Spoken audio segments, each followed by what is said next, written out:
우리 이렇게 한번 인사하면 좋겠습니다. 위기 속에서 하나 되어 갑시다. 위기 속에서 하나 되어 갑시다. 아멘. 또 한 번 더 인사할까요? 축복 속에서 하나 되어 갑시다. 축복 속에서 하나 되어 갑시다. 우리가 사람의 됨됨이를 아는 것은 위기 가운데 그 사람과 그 공동체가 어떻게 반응을 하느냐, 이것이 중요하고요. 또 더 사람됨을 알 수 있는 것은 받은 축복을 어떻게 사용하느냐, 큰 많은 축복과 응답이 왔을 때 저들은 어떻게 행동하는가, 이것이 그 사람의 됨됨이를 알 수 있겠습니다. 우리가 잘 아는 월왕구천 아시죠? 오왕 함녀와의 싸움 가운데 그 오나라를 멸망시키고 자기의 월나라를 회복하기 위해서 와신상담을 합니다. 밤마다 그 하늘에 자기가 그 곰의 쓸개를 걸어놓고 그걸 씹어가면서 이 복수의 칼을 갈기 시작하죠. 어느 정도 복수의 칼을 가냐? 오왕 함녀의 신임을 얻기 위해서, 자기 생명을 부지하기 위해서 나중에는 오왕의 신하가 되어 그 똥도 직접 본인이 맛을 보는 이런 일을 월왕구천이 하죠. 나중에는요, 월왕이 오나라를 무너뜨립니다. 올나라가 회복이 됩니다. 그런데 그 옆에서 보고 있었던 책사 범녀가 있는데요. 이 범녀가 드디어 승리를 했단 말이죠. 드디어 월왕구천이 모든 어려움을 이겨내고 승리를 했습니다. 그런데 승리하고 나서 승자, 정복자가 되고 나서 월왕을 보니까요, 그 모습이 예전과 같이 아니었거든요. 그래서 범녀는 결국 월왕을 떠납니다. 그러면서 범녀가 그 얘기를 합니다. 내가 저 사람의 모습을 위기 때는 그렇게 헌신하고 그리고 세상을 품을 만큼 뛰어난 지도자였는데 가지고 난 다음에 저 사람의 저런 모습을 나는 왜 처음부터 몰랐을까? 떠나는 거죠. 사람의 됨됨이를 그때 알 수 있는 것입니다. 특별히 우리가 오늘 본문을 통하여 위기 가운데 있는 형들의 모습을 보면서 우리가 배워야 될 것이 있습니다. 하지만 위기 이후에 하나님의 축복이 예비되어 있는 것이죠. 우리는 그것을 넘어서서 위기 이후 하나님이 우리에게 주신 큰 축복 이후에서도 하나님이 원하시는 절대 목표를 향하여 달려가고 쓰임받는 귀중한 복음인 제자들, 성도님들 되시기를 주님의 이름으로 축복합니다. 우리가 특별히 이번 주가 남은 땅 선교주일입니다. 우리가 밤 1시 55분에 태양 아래를 보러 갔거든요. 그런데 어떤 분들은 기록을 깬다 이러시는 거예요. 자기가 지금까지 이 시간에 영화를 본 적이 없는데 밤 새벽 2시 다 돼가지고 영화를 보니까 기록을 깬다. 역시 우리 목사님은 기록을 깨게 하신다고 막 그런 얘기를 하면서 우리가 갔습니다. 그런데 제가 영화를 보고 나면서요, 그 영화는 그 삶이 통지되고 이 정신이 지배되어 있는 북한의 실상을 아이의 눈으로 이렇게 보여주는 이 장면들이 많이 있는데요. 제가 그 영화를 보면서 보고 난 이후에 그냥 이렇다 저렇다 어렵게 산다 이런 게 아니라 그냥 보고 나서 가슴이 답답해지는 겁니다. 야, 답답하구나. 한숨만 나오는 겁니다. 어떻게 저런 체제가 될 수가 있을까? 어떻게 저렇게 북한 민족들이 살 수가 있겠나? 어릴 때부터 주체사상, 김일성 3대 가문의 우상화 교육 속에 계속 주입되고 있는 아이들의 모습을 우리는 봤습니다. 감정과 자유도 잃어버렸어요.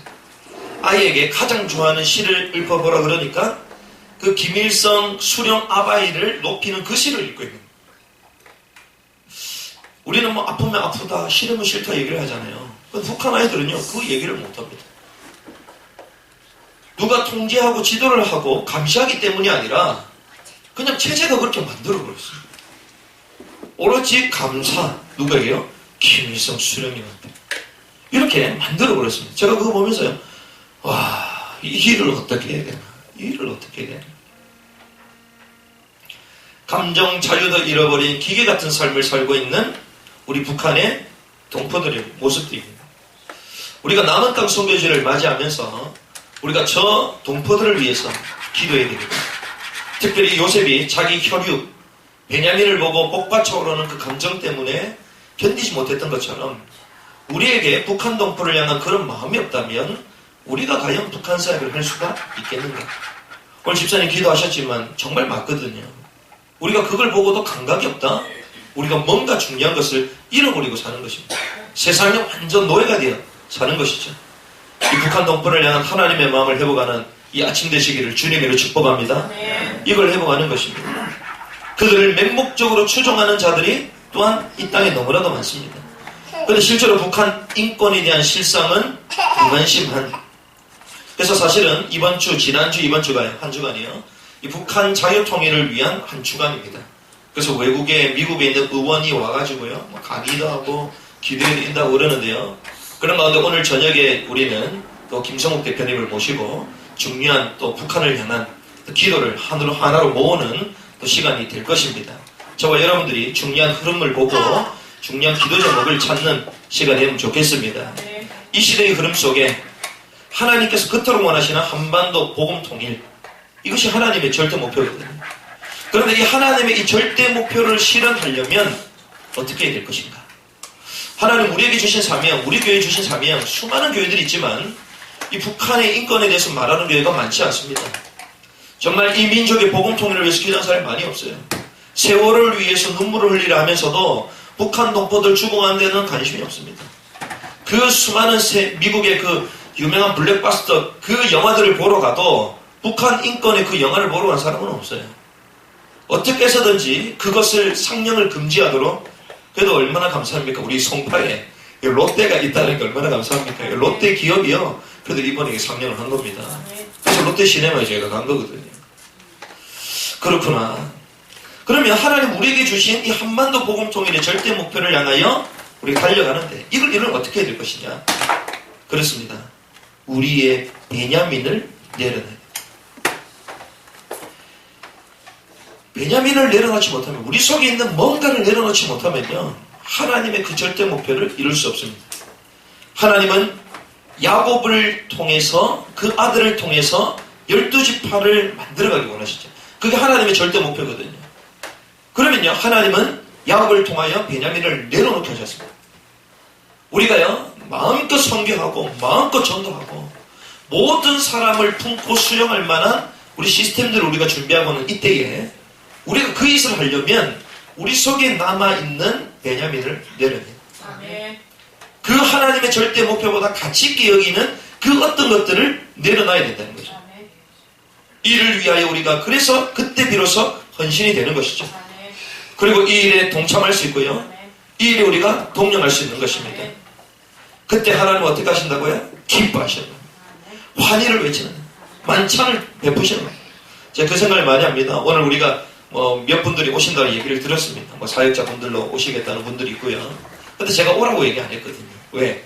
저는 안 올 사람들을 알고 있기 때문에 제가 유도하는 것은 기도를 유도하는 겁니다. 그런 것들을 광고 문구를 제가 탁탁탁 보내면요, 이분들의 반응을 제가 알 수가 있거든요. 그리고 오히려 우리 교회는 이런 교회다라는 거, 정체성을 나타내는 거예요.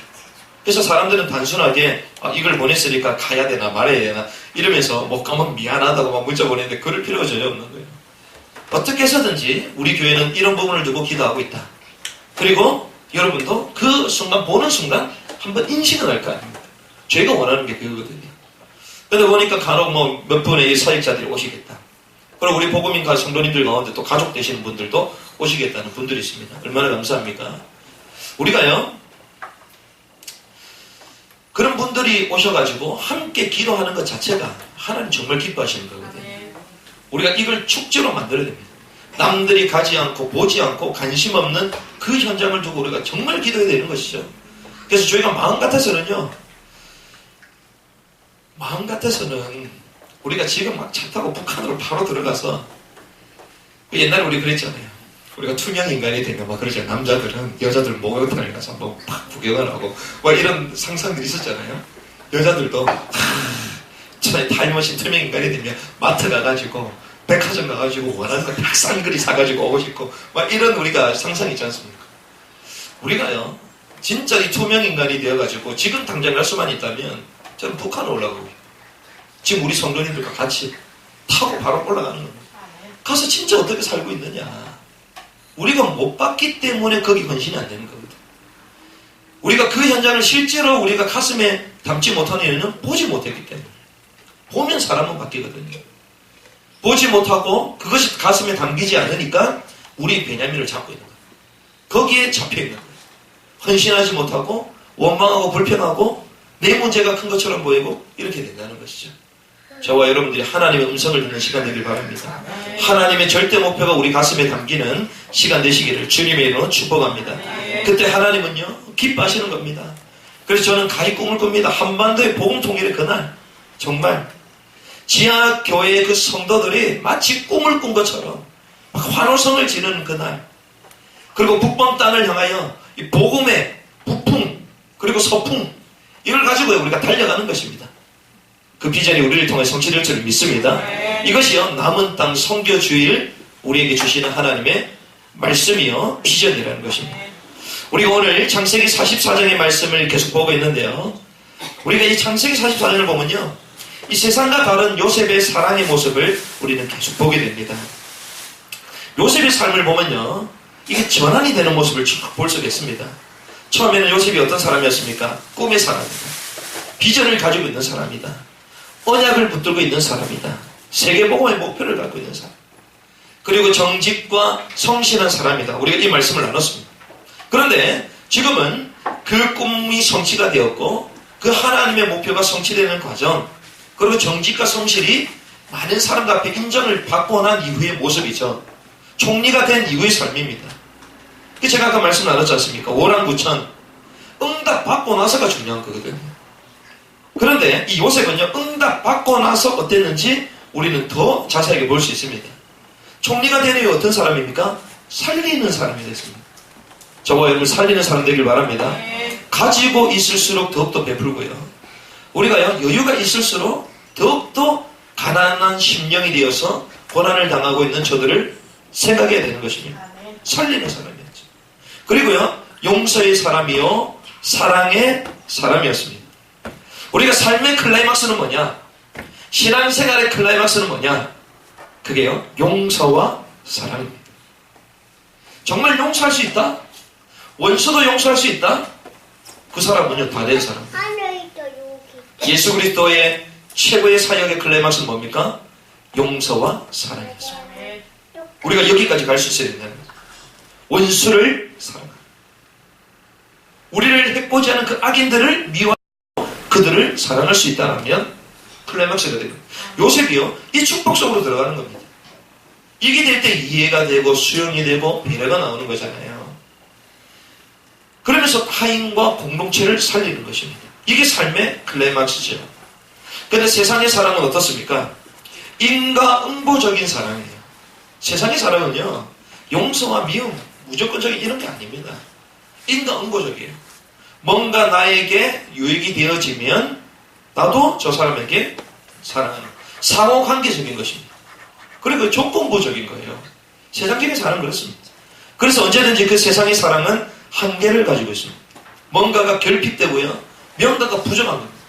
우리가 이 교회 공동체, 특별히 우리가 이 복음 속에 있는 우리 복음의 공동체가요 예배 속에서 조건적인 예배에서 벗어나길 바랍니다. 우리가 자칫 잘못하면요 예배 때 와가지고 우리가 하나님 이번 주에 내게 주실 말씀 어떻게 하면 이 말씀을 붙들고 은혜 받아가지고 나가겠느냐, 그게 맞으면서도 사실은 근원적인 건 그것이 아닙니다. 진짜 근원적인 예배는요 우리가 하나님의 그 은혜에 감격하는 것이고요 그 하나님을 높이는 것, 하나님의 그 영광을 높이는 것 자체가 예배거든요. 어떠한 우리가 뭔가를 받기 위해서 내 문제를 해결받기 위하여 예배 오는 것이 아닙니다. 우리가 자칫 잘못하면 은혜를 받아야 되고 막 말씀이 붙잡혀져야 되고 기도 제목이 선명해져야 되고 내가 가지고 있는 것에 답을 찾아야 되고 그렇게 생각합니다. 하지만요 그것은 기복주의적인 예배요 기복주의적인 하나님 사랑이 될 수가 있는 것입니다. 우리가 은혜 주신 그 하나님 자체만으로 기뻐하고요 그 하나님께 영광을 올려드리는 것이 예배입니다. 본질적인 사랑을 회복하는 것이죠. 그런데 인간의 사랑은요 늘 한계가 있는 것입니다. 늘 갈등이 존재하는 겁니다. 그래 늘 원망과 요구가 있는 것입니다. 필요에 맞는 사랑이죠. 그러니 결국 이 사랑은요 참게 되는 것입니다. 결국 참는 거야. 왜? 상황이 그렇게 돼 있으니까, 관계가 그렇게 돼 있으니까, 뭔가 조건부적 이러니까요 막 계속 갈등하고요 그러면서 딱 참는 거예요. 그러다가 마음에 안 들면 막 끝내버리는 겁니다. 폭발해버리는 거죠. 이게 인간의 제한적인 한계를 가지고 있는 사람. 근데 오늘 본문에서 우리가 볼 수 있는 요셉의 사랑은 어떤 사랑이냐? 고민과 계산이 없는 자연스러운 사랑. 그렇죠. 이 요셉은요, 계산하지 않았습니다. 형들을 보고도요, 그냥 미워하는 마음이 생기지도 않았어요. 그 자연스러운 사랑이에요. 상대가 얼마나 자기를 미워했습니까? 형들이 자기를 미워하고 구덩이 잡아놓고 나중에 노예로까지 팔잖아요. 얼마나 믿겠습니까? 그런데요, 일방적으로 형들을 사랑합니다. 먹을 양식을 줍니다. 그 가정의 근황을 묻습니다. 이것이 일방적인 사랑이요, 하나님의 사랑인 줄 믿습니다. 우리는 막 하나님 거부하잖아요. 불신앙하잖아요. 막 응답 없으면 응답 없다 투정 부리잖아요. 우리가 공동체 속에서도 누가 어땠다 저랬다 막 이런 말들을 많이 한단 말이에요. 원망과 불평 좀 이래줬으면 좋겠고, 가족 관계에서도요, 우리가 부모님께 얼마나 받은 사랑이 많습니까? 저는 요즘요, 제가 좀 철이 드나 봐요. 노인들 어른들 보면요, 고기가 숙여져. 이야, 6.25 세대 그리고 4.19 세대 얼마나 이 나라의 민주화를 위하여 그렇게 고통 가운데 그렇게 열심히 헌신하면서 우리 이 민족 대한민국을 끌고 가셨냐. 그렇잖아요. 그냥 고개 그냥 숙여지더라고요. 아, 그 6.25 그 이후에 그 고통 가운데 있었던 이 세대들, 아, 정말 대단하시구나. 정말 감사하다. 이 철이 드는 것 같아요. 목사가 철 드는 거는 좋은 전작이 좀 있습니다. 감사가 되는 겁니다. 가족들을 받아요. 감사가 되는 겁니다. 우리가 뭐 불평할 게 있습니까? 그렇죠? 나 같은 인생을 하나님께서 사람을 붙여가지고 우리를 성장시켜 주셨는데 얼마나 감사합니까? 이것이 하나님의 일방적인 사랑 같아요. 우리의 수준과 능력과 상관없이 우리에게 계속 은혜를 주시고 우리를 계속 격려해 주시고 우리에게 하나님의 구원의 축복을 계속 누리도록 우리를 인도해 가시고 얼마나 감사합니까? 안 되는 사역, 우리를 전도자로 만들어 가시려고 어떻게든 세계복음화의 지역이 되도록 우리를 인도하시는 그 하나님, 그 사랑이 일방적인 사랑이죠. 그래서 우리가 이 사랑을 우리가 딱 비교를 해보면요, 어떤 의미에서는 우리 부부와의 사랑과 자식과의 사랑이 좀 다른 것 같아요. 부부와의 사랑, 이게 일방적이지는 않잖아요, 사실은. 막 조건부절금 막 따지고 이럽니다. 한 사람이 상대방에게 다 기분 나쁘면 막 기분 나빠. 이게 부부 사랑이거든, 사실은. 근데 자식 사랑은 뭡니까? 그냥 일방적으로. 그렇죠? 조건이 없습니다. 존재하는 것 자체만으로 감사합니다. 살아있는 것만으로도 기쁘고 좋은 겁니다. 막 해코지를 하고요, 우리를 힘들게 만들어도 그래도 살아가는 거예요. 이야, 이게 자식 사랑입니다. 저와 여러분들이 하나님의 자식 사랑 해보시기 바랍니다. 이 사랑이 우리에게 있어야 된다는 거예요. 그래서 저는 돌아보면서 그래, 이 목회자는 사실 포장을 잘하거든요. 사랑하지 않는데 사랑한다 말해야 되고, 진짜 하나님의 사랑이 없음에도 불구하고 막 사랑한다, 이게 목회자가 거짓말을 많이 하는 거예요. 직업 자체가. 그래서 제가 제 자리를 보면서 그렇구나, 참 성도님들을 사랑한다 하면서도 정말 사랑하지 못했던 모습이 내게 너무나도 많구나. 현장을 사랑하고 그리고 우리 민족을 사랑한다 하면서도 참 그러지 못했던 내가 참 거짓말을 얘기구나, 이런 생각을 많이 하게 됐습니다. 그렇구나, 우리가 이 하나님의 사랑이 우리에게 임해야 되는데 내 거 챙기고요, 그리고 우리 새끼들 챙기고, 그래, 그것이 아니지 않나. 하나님의 음성을 듣는 시간이 됐는데요, 우리가 성경에 보면 호세아의 모습을 우리는 볼 수 있습니다. 호세아 선지자의 그 사랑, 그 아내가 창녀가 돼가지고 다른 남자의 씨를 받아가지고 애를 놓기도 하고 그럽니다. 근데 주님이요, 그 고멜이라는 그 여자를 끝까지 사랑하라고 말씀하세요. 근데 우리는 어떻게 합니까? 율법적인 탁 눈을 가지고 어떻게 그럴 수가 있냐, 목회자 그 사모가 어떻게 그 음란에서 때릴 수 있냐, 이렇게 얘기할 거 아니에요. 그렇죠? 근데 주님은요, 그 얘기 묻지 않습니다. 아, 누가 어쩌고 저쩌고 그러지 않는다니까요. 생각해보시면 말이 됩니까? 죄송합니다, 뭐 뒤에 사모가 있잖아요. 사모가 이상한 데 다닌다, 그럼 교회가 되겠습니까? 되겠습니까? 목회자가 조금만 이상해도 막 고자질 하잖아요. 근데 주님은요, 얘기하지 않습니다. 우리 장로님들 나중에 성공자가 되면요, 뭐 돈, 뭐 권력, 여자 다 따라오게 되십니다. 분위기 자체 그렇다니까요. 그러면 그걸 해라 이게 아니라 그런 상황에 가도 상관이 없는 거예요. 그렇죠? 우리가 이 복음을 제대로 알아야 됩니다. 우리 복음을 너무 몰라. 율법과 윤리와 도덕을 가지고 본단 말이에요. 그러니 이 사랑이 결핍이 되는 거예요. 하나님의 그 근원적인 사랑을 누리지 못하는 거예요. 근데 주님이 계속 사랑하랍니다. 그걸 보면서 뭐라고 합니까? 그렇게 고통을 당하고 있는 이스라엘 모습을 봐라. 하나님을 떠나서 계속 방황하고 있는, 영적으로 가늠하고 있는 이스라엘 민족을 봐라. 이거거든요. 근데 그게 사실 영적 문제 아닙니까? 계속 음란해지는 거 영적 문제잖아요. 근데 그 일이 해결됩니까? 해결 안 되잖아요. 그래서 주님은요, 끝까지 품으라. 이 사랑이 저와 여러분도 있기를 바랍니다. 끝까지 사랑. 저와 여러분 연약한 사람도 있다. 끝까지 사랑하시기 바랍니다. 부족하다. 끝까지 사랑하기 바랍니다. 뭐 우리에게 막 안 좋은 얘기를 하고 우리에게 막 공격하고 그래도 사랑하시기 바랍니다. 이게 하나님의 사랑입니다. 그래서 사랑은요, 내 감정이 아닙니다. 내 생각이 아닙니다. 특별히 우리 젊은 청년들이요, 기억하시기 바랍니다. 사랑은 감정이 아니다. 내 생각이 아니다. 왜? 내 감정과 내 생각이 기준이 되니까 결국 결핍되는 사랑으로 가는 거예요. 근데 사랑은 무엇입니까? 결정입니다. 무슨 결정입니까? 하나님이 이 사람을 나에게 보내주셨다라는 나의 배필 하나님의 그 선택에 대한 결정.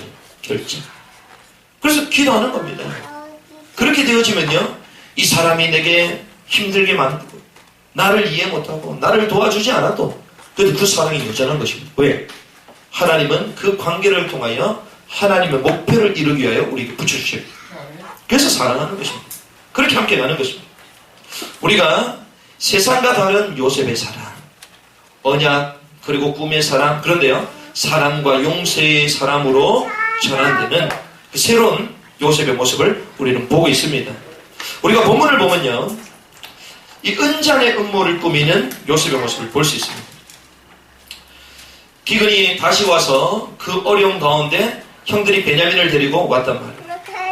그 요셉이 그 베냐민을 보고 얼마나 기뻐했습니까? 그러면 이제는 자기 모습을, 실체를 드러내야 되잖아요. 근데 드러내지 않습니다. 어떤 음모를 꾸미냐? 어떻게 하면 이 베냐민을 이제는 불모로 잡느냐? 더 깊게 몰아가는 겁니다. 자, 고향을 향하여 이제는 출발하려고 하는 형들의 모습을 볼 수 있겠습니다. 1절에 보니까 각자 자루에 운반할 수 없을 만큼 양식과 돈을 채워가지고 다시 이제는 가나안 땅으로 다 가려고 합니다. 그러니까 이 말은 이 요셉이요, 이 고향 땅에 계시는 식구와 그리고 야곱을 향한 그 사랑이죠. 어떻게 하면 이 양식을 많이 채워가지고 저들이 배부를 먹을 수 있도록, 생명을 연장할 수 있도록, 그래서 많이 채워가지고 보내려고 합니다. 3절에 보니까 아침이 밝았을 때에 사람과 나귀를 데리고 다 보내기 시작하죠. 그런데 보내고 끝난 게 아니라 이 청지기에게 음모를 지시하는 모습을 볼 수 있습니다. 2절 말씀 같이 한번 읽어볼까요? 시작. 또 내 잔 곧 은잔을 그 청년의 자루 위에 넣고 그 양식과 돈도 함께 넣으라매 그가 요셉의 명령대로 하고. 자, 청지기에게 시켰습니다. 자, 은잔을 누구에게요? 그 청년은 베냐민을 말합니다. 그 막내에게 자루 아래에 넣어라. 왜 그렇습니까? 볼모를 잡아야 되기 때문에. 그러면서 이 성읍 저 멀리 보이기 전까지 따라가서 죄를 고해라 얘기하죠. 그때 형들은 어떻게 합니까? 결백함을 증명하러 갑니다. 7절에서 8절 말씀 보니까 이거는 당신들이 준 것이다. 출처에 정확히 밝히잖아요. 당신이 준 거 아니냐? 그리고 지난번에도 우리도 모르게 자료에 있었는데 그 돈까지 가져오지 않았냐? 우리는 깨끗한 사람들이다. 왜 오해를 하시냐? 그러면서 이 말이 거짓말이면 우리가 당신의 종들이 되겠다. 나와 당신의 종이 되겠다. 그런데 그런 말을 하고 나서 11절에 보니까 이 청지기가요, 자루를 풀라고 해서 자루를 풀기 시작합니다. 뒤져봅니다. 12절에 나오죠. 그가 나이 많은 자에서부터 시작하여 나이 적은 자에게까지 조사하며 그 잔이 베냐민의 자루에서 발견돼. 자, 첫째부터 다 풀었습니다. 자루를 푸니까 없어요. 둘째 없어요. 셋째 없어. 이러니까 형들이 어떤 마음을 가졌겠어요? 그런 말은 당연히 없지 않냐. 세상 말은 왜 이렇게 뻘짓을 하고 있냐 이러는 거예요. 왜 안 해도 되는 일 왜 힘들게 하냐. 그래서 마음을 탁 놓고 있었을 겁니다. 탁 없었는데요. 가장 깨끗하고 가장 사랑받고 어떤 의미에서는 가장 정직하다고 생각하는 막내 자루에 그렇게 튀어나와 버린 거예요. 베냐민에게 나왔습니다. 형들에게는 청천벽력이야. 자기 한 말에 또 책임을 져야 되는 이런 일이 벌어질 것입니다. 그래서 결국 어떻게 합니까? 요셉 앞에 잡혀가기 시작합니다. 14절에서 15절 이렇게 얘기합니다. 같이 한번 읽어볼까요? 유다와 그의 형제들이 요셉의 집에 이르니 요셉이 아직 그곳에 있는지라 그의 앞에서 땅에 엎드리니 요셉이 그들에게 이르되 너희가 어찌하여 이런 일을 행하였느냐 나 같은 사람이 점을 잘 치는 줄을 너희가 알지 못하느냐. 이런 얘기입니다. 야, 귀신을 속이라 차라리. 나를 속여 차라리 귀신을 속이라. 귀신을 속여도 나는 못 속인다 이 말이에요 지금. 이렇게 얘기합니다. 그때 16절 이것이 참 중요한데요. 이런 상황 가운데 몰렸을 때에 유다가 이런 거 보면 16절 같이 한번 읽겠습니다. 시작. 유다가 말하되 우리가 내 주께 무슨 말을 하오리까 무슨 설명을 하오리까 우리가 어떻게 우리의 정직함을 나타내니까 하나님이 종들의 죄악을 찾아내셨으니 우리와 이 잔이 발견된 자가 다 내 주의 노예가 되나이다. 유다가 이렇게 고백합니다. 내 주께 무슨 말을 하오리까? 무슨 말? 아니 요셉의 형들이 원래 말이 많았잖아요. 끝까지 얘기해야 될 거 아니에요. 이건 분명히 음모다. 이건 조사를 하셔야 된다. 이렇게 나와야 될 거 아니에요. 근데 유다가요. 무슨 말? 그런데 실제로 이 형들이 그 베냐민 자루에 은자라고 숨겼습니까? 숨기지 않았죠. 이 말은 진실입니다. 형들이 사실은 진실된 모습이에요. 그런데 이런 상황에 대해서 체념합니다. 우리가 삶을 살다 보면 이런 일이 있거든요. 나는 정말 정직하고 깨끗하고 그런데 상황이 이상하게 된 경우들이 있습니다. 이 단순한 오해가 아니거든요. 증거물이 보이지 않으시죠. 이럴 때는 우리는 어떻게 합니까? 어떻게 하면 나의 정직함을 드러내려고 소송을 거는 거 아닙니까? 그렇죠? 그런데요. 무슨 설명을 하오리까? 우리가 어떻게 우리의 정직함을 드러내겠습니까? 이렇게 고백합니다. 그런데 더 재미난 사실이에요. 그 뒤에 중반절에 이러죠. 하나님이 종들의 죄악을 찾아내셨으니. 아니 하나님이 종들의 죄를 드러냈답니다. 아니 무슨 말이죠? 자기네들 분명히 잘못 안 했는데 하나님이 드러냈대요. 무슨 말을 하는 겁니까 도대체? 이 말은요. 유다가요. 과거의 죄악을 생각하는 것입니다.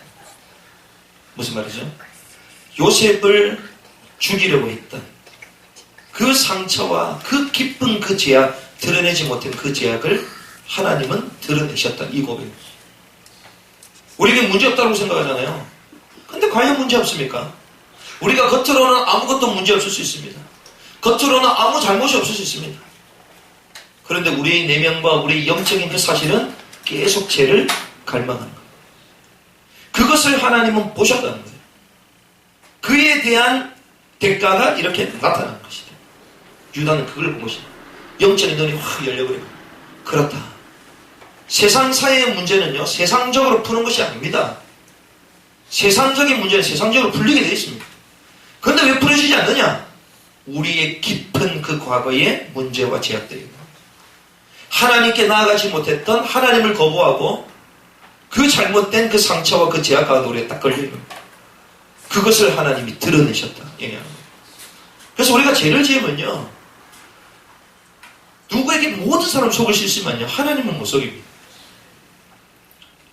우리는 뭐 문제 끝났다 그러지 않아요? 그렇지 않습니다. 우리 삶에 그대로 남아있습니다. 어느 순간 그대로 드러나게 되어 있습니다. 성경은 뭐라고 합니까? 의인은 없나니 하나도 없다. 의인은 하나도 없는 것입니다. 우리가 겉으로는 의인은 그게 의인이 아니라니까요. 너무 주장하지 않길 바랍니다. 와 깨끗해도 깨끗하대요. 그럼 하나님 물으십니다. 네가 정말 깨끗하냐? 또 물으십니다. 네가 정말 깨끗하냐? 하나님 한 번 더 물으십니다. 네가 정말 깨끗하냐? 모든 사람이 죄를 범했음에 하나님의 영광에 이르지 못했다. 로마서 3장 23절. 죄의 싹은 사망이다. 로마서 6장 23절. 그래서 유다가 뭐라고 합니까? 우리가 노예가 되겠습니다. 우리의 인생은요, 노예될 수밖에 없는 인생이에요. 죄인, 우리는 원래 죄인입니다. 유다가 이 진실한 고백을 했습니다. 근데 사실은 이런 고백을 할 수 있는 사람만이 진짜 구원의 가능성이 있다. 하나님의 은혜에 가능성이 있는 것입니다. 왜? 내 자신을 안단 말이에요. 나의 영적인 부분을 안단 말이에요. 하나님 앞에 나의 수준과 나의 현실을 너무나도 정확하게 고백했던 유다 하나님은 새로운 역사를 이루어 가십니다. 이 고백이 되길 바랍니다.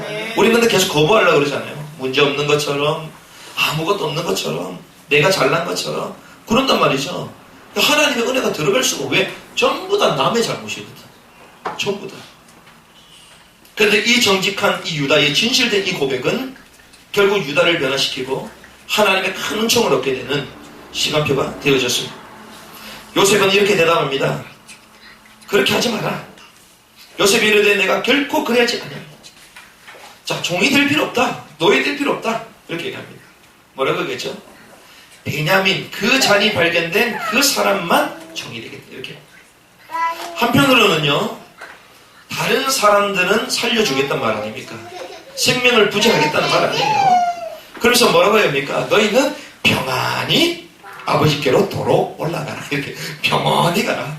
얼마나 좋은 말. 평안히 가라. 평안히 가. 괜찮아. 골목으로 다 잡힐 필요 없어. 하나만 있으면 돼. 그냥 평안히 가. 이게 그러면 형제는 어떻게 할까요? 잘 됐구나. 잘 됐구나. 우리 빨리 가자. 어떻게 해서든지 나중에 베냐민을 구출하면 되니까. 하여튼 일단은 가자. 급하게 도망가야 될 거 아니겠습니까? 그런데 유다는 그러지 않습니다. 우리가 다음 주부터 말씀을 나누겠지만 유다는요, 스스로 종되기를 결심했습니다. 이게 유다의 리더십이에요. 이게 변화된 유다의 모습이죠. 우리 다음 주 말씀 나누는 이 유다의 이 모습을 보고 요셉이요, 감격합니다. 감동해요. 이야, 자기 생명을 내려놓고 이 베냐민을 대신해서 볼모가 되겠던 그 모습에 완전 요셉이요, 다 뒤집어져요. 그러면서 자기 신분을 드러내고 결국에는 그 모든 형들을 용서하고 그 가족들을 자기 애국으로 이주하게 만드는 이런 일이 벌어진 것입니다. 말씀을 정리를 하겠습니다. 요셉의 음모. 요셉이 형들을 왜 계속 코너로 몰아가냐? 왜 계속 코너로 몰아갈까요? 그 베냐민을 잡아가기 위해서요? 그렇지 않습니다. 하나님은 때로는요, 우리에게 막 음모와 같은 일들을 벌이십니다. 막 계속 오해받게 만들고요, 누명쓰게 만들어. 막 이상한 말을 듣게 되고. 근데 하나님은요, 우리를 트레이닝 시키는 겁니다. 왜 계속 그렇게 하느냐? 그 사람을 변화시키는 하나님의 계획이 거기 있습니다. 코너로 몰아가면요, 사람을 변화시킵니다. 형들이 어떻습니까? 계속 변화되고 있습니다. 코너로 몰리니까요, 계속 변화돼. 하나님을 계속 바라보게 됩니다. 그 사람을 변화시키게 만드는 하나님의 계획이 그 속에 있는 것입니다. 그래서 어떻게 해요? 어떻게 변화됩니까? 하나님을 찾도록 만들어요. 무슨 말입니까? 그리스도가 필요하구나. 내 힘으로 되지 않구나. 하나님이 우리에게 있는 내적인 문제들이 있습니까? 왜 그렇죠? 그리스도가 필요하구나. 그리스도를 붙드시기 바랍니다. 그래서 나 같은 인생 하나님이 없으면 되지 않구나. 딱 발견하는 것입니다. 이것이 진정한 변화입니다. 육신적인 변화도 필요하겠지만요, 하나님요, 근원을 바꾸시는 겁니다. 신앙의 근원을 바꾸시는 겁니다. 형들의 그 근원을 뒤바꾸시는 겁니다. 우리의 상황이 왜 계속 음모와 코너 가운데 있습니까? 우리의 가정이 왜 계속 힘듭니까? 우리의 직장 생활, 우리가 가는 그 학교 현장, 왜 계속 코너로 하는 몰아가시죠? 그 속에서 진짜 그리스도의 능력을 체험하라는 거죠. 하나님 계속 코너로 몰아. 그리스도 붙들고 일해라. 그리스도 붙들고 가정을 세워나가라. 그리스도를 붙들고 사람을 만나라. 이것입니다. 북한이 막 코너로 몰리고 있잖아요. 김정은이 코너로 몰리고 있습니다. 왜? 몰려야지 하나님은 손을 들거든요. 미제국주의 앞잡이, 기독교 그 종교 이상한 사상, 지금 조만간에요. 저는 예언가가 아닙니다. 하지만 중국에 큰 어려움이 올 것입니다. 무슨 말이냐? 시진핑이가 이번에 얘기했거든요. 이 중국 땅에 종교적인 사상이 유입되지 않도록 철저히 단속해라. 기독교 큰 핍박시대가 올 겁니다. 지난번에 그 절광성에서 교회 그 십자가 딱 철거하는데 반대했던 그 사람들 이번에 생매전에 있잖아요. 그냥 밀었다니까요. 기계로 밀고 생매장 했습니다. 그 목사 사모가요. 그냥 생매장 다 했어요. 시작에 불과합니다. 지금 보니까 그 장백교회라고 북한 근방에 있는 중국의 교회가 있습니다. 그 교회 목사가 이번에 암살당했잖아요. 얼마 안 된 일입니다. 지금 이런 일들이요. 국경지대부터 비일비재 일어나고 있습니다. 하나님이 왜 계속 코너를 몰아가냐? 그래야지 하나님의 복음이 필요하다고 손을 들게 되는 것입니다. 이 한반도 땅, 전 세계가 왜 이렇습니까? 그래야지 복음 안에는 답이 없다는 겁니다. 교회들 정신을 차리는 것이죠. 하나님은 변하기를 원하십니다. 그리고요, 왜 음모와 코너로 몰아가냐? 변화되면 어떻게 변화됩니까? 결국 하나 되게 하시는 거예요. 하나가 되게 하시는 거예요. 형제들 어땠습니까? 반복했습니다. 근데 하나님은요, 어려움과 음모를 몰아가면서 하나 되게 만드세요. 형들이요, 하나가 되기 시작합니다. 전혀 보지 못했던 형들이 새로운 모습을 봐요. 뭐 하나가 됩니다, 서로. 교회가 하나 되길 바랍니다. 가정이 하나 되길 바랍니다. 우리 현장, 직장 동료들과 하나 되길 바랍니다. 왜 교회가 지금 분열이 되고 있느냐? 불신앙의 집합소가 되고 있습니다. 교회가요, 진짜 이런 교회의 모습을 못 보고 있습니다. 교회를 통하여 우리 삶이 세워져 가는 걸 봐야 되는데요. 진짜 교회가 뭔지를 못 보고 있습니다.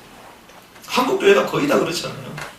그럼 우리 교회도 예외가 아닐 수 있죠. 우리가요, 제대로 영적으로 봐야 됩니다. 우리는요, 한 사람의 불신앙은요, 10%입니다. 10%. 우리가 성도가 10,000명이다. 그러면 한 사람의 불신앙은요, 1,000명의 불신앙입니다. 그렇죠? 우리 교회가 100만 명이다. 그럼 지금 10만 명이 불신앙하고 있는 거예요. 그렇죠? 영적으로 잘 봐야 되는 거예요. 2사람 불신앙했다. 3사람 불신앙했다. 3분의 1이 불신앙되는 거예요.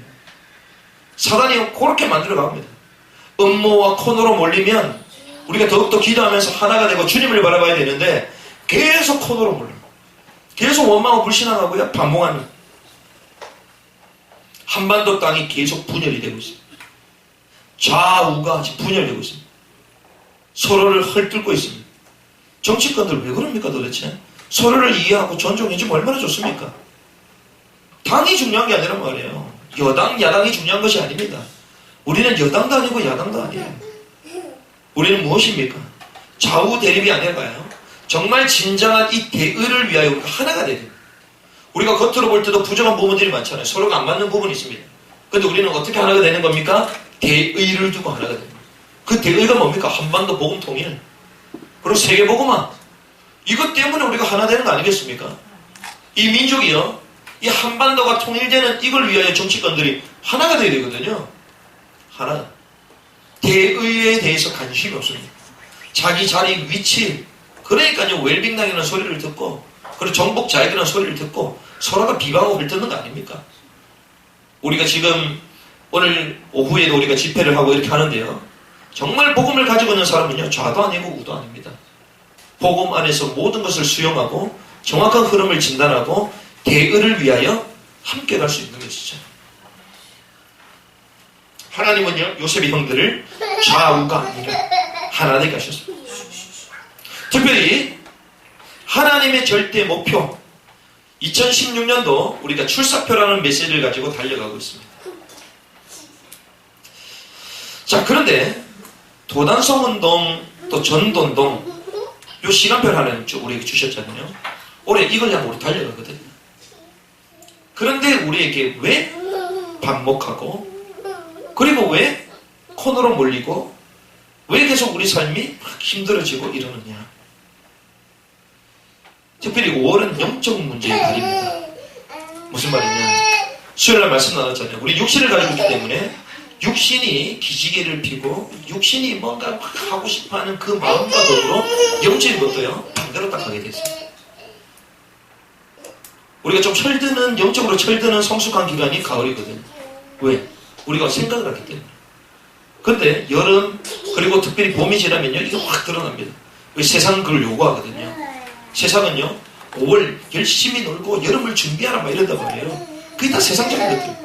그러니까 우리 속에 육신적인 것들이 막 기어오르고 엄청 바쁠 겁니다. 5월 되면.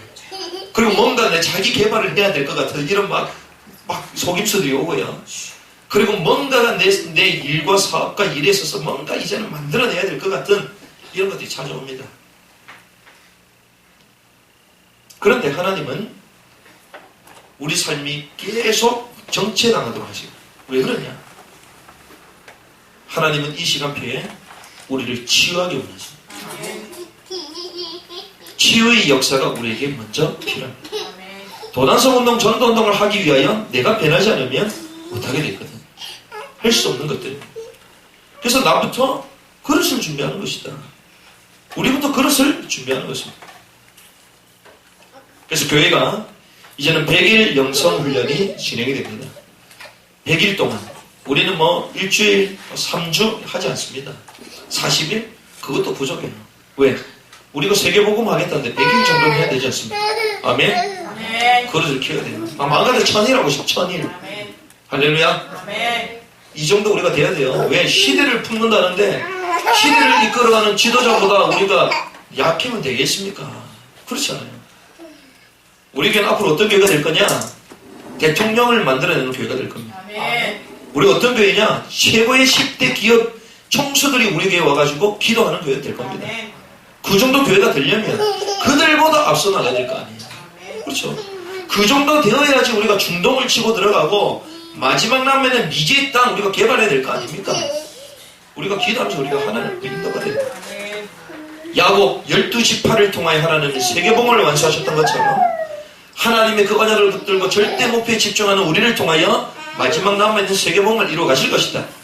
그것 때문에 우리 교회를 세우셨다는 것이죠. 그래서 빨리 그릇을 준비해야 되는 것입니다.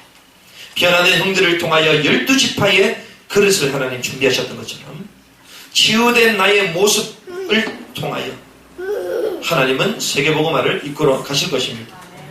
특별히 치유된 나의 모습과 현장의 역사는 비례합니다. 왜 현장의 역사가 안 일어나냐? 내가 변하지 않기 때문에. 왜 현장에 응답이 없지? 내가 변하지 않기 때문에. 내가 치유되고 그릇이 준비되면요 오게 되겠습니다. 형들이 그러지. 형들이 바뀌니까요 하나님의 환호가 터지고 결국에는 그 기금 가운데 고통을 당하게 됐던 그 가족들이요 애국 전체로 이주하게 됩니다. 그러면서 12지파가 완성이 다 됩니다. 하나님이 우리 인생 그 축복서로 가기 원하시는 것입니다. 그래서 우리가 집중 이 기도 훈련이 끝날 때쯤 우리 인생이 정말 바뀌었구나. 야, 하나님이 우리 삶을 이렇게 내가 그릇을 넓히고 사람을 이해하고 우리 삶의 전도운동과 도단성운동이 일어나는 이 축복들을 하나님 이렇게 완성시켜 가시구나. 이것을 찬양하고 간증할 수 있는 축복의 실게 되기를 주님의 이름으로 축복합니다. 위기 속에 하나 되어져가는 교섭의 형들, 하나님 우리에게 주신 이 시간표 속에 복음으로 하나가 되게 하시고 하나님의 은혜 속에 우리 자신이 치유되어져가는 귀중한 응답의 한 주간이 되시기를 주님의 이름으로 축복합니다. 우리 주신 말씀 붙들고 기도하겠습니다.